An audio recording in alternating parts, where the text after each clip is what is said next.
अहो ताई, झालात का रेडी? हो अरे वा, झाले. छान दिसताय. थँक्यू. बरं मी काय म्हणते, आमरस केलाय, कसा झालाय बघा, खाऊन घ्या जरा. परत तुम्हाला पाहुणे आल्यावरती खायला नाही भेटणार ना, मग 2 घास खाऊन घ्या. या. बरं ठीक आहे. आणि थोडस द्या, हे जास्त घ्या. नको. हो, थोडसच आहे, खाऊन घ्या पटकन, पाहुणे येतीलच आता. माझं पण आवरून घेते आता, झालंय सगळं. कोण? काय केलं सन्वई?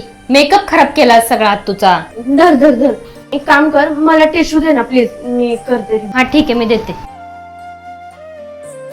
हे मी टिश्यूने पुसते. हो ताई, पण तुम्ही प्रोडक्ट नक्की यूज कोणते केले? कारण आमरसचा डाग गेलाय, पण मेकअप आहे तसाच आहे. मेकअप अजिबात गेलेला नाहीये, फक्त आमरसचे डाग आहेत. मी आज मेकअप करताना ना फेसेस कॅनडाचं मेकअप फिक्चर यूज केलं आहे, जे मेकअपच्या आधी ॲज अ टोनर म्हणून मी यूज केलंय.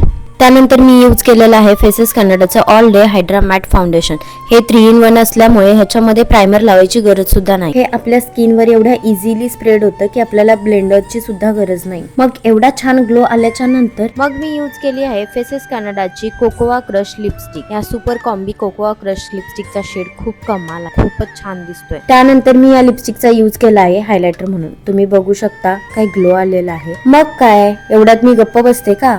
मग मी यूज केला आय शॅडो साठी. मेकअप झाल्याच्या नंतर मी यूज केला आहे फेसेस कॅनडाचं मेकअप फिक्चर. यामुळे माझा मेकअप एकदम सेट झालेला आहे. तुम्हाला सुद्धा जर असा ग्लो हवा असेल तर आत्ताच खाली दिलेल्या लिंक वर जाऊन क्लिक करा. हा प्रोडक्ट अमेझॉन, फ्लिपकार्ट, नायका या सगळ्या ऍपवर अवेलेबल आहे. अरे वा, म्हणजे आज पाहुणे खूप खुश होणार आहेत ना. आले वाटतं, चला